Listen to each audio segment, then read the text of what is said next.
Tonight, we conclude our one-on-one conversation with David Muir. We recently sat down with him on the set of World News Tonight, and I brought some of your questions, which you shared on Facebook. I see a stack of questions there from your viewers. Should I be afraid? One of the questions that we did get from a viewer, and he's a college professor in the Rochester area, teaches journalism, teaches broadcasting, and wants to know what your challenge would be for someone who is looking to do what we have done, but looking to do it in another decade that's going to be so different from this. Yeah. Well, you know, we've read all of the reports over the years about the sort of the evolution. Some people think it's that what we do sort of is a dinosaur, the broadcast at the end of the day. And I point out that, in the last year we've seen 500,000 people come back to the evening news.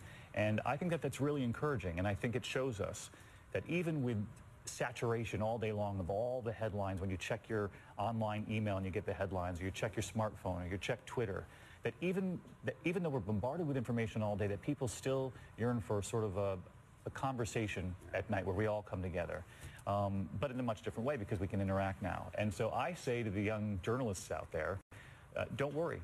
This will be here in some form, and probably in a better form than you and I could have imagined, because there are a lot of competing voices, and I think that that actually makes us better at what we do. Because the only way to break from the pack is to stand out, to make sure you're doing the storytelling that people at home want, to be asking the questions that they want asked. I don't read, I try not to, the opinions of all the people in the industry. I try to think about the people who are at home taking time out of their day. If they're going to take that time, then we ought to think about what they want on the evening news. This is why this conversation every night at 6:30 is for them.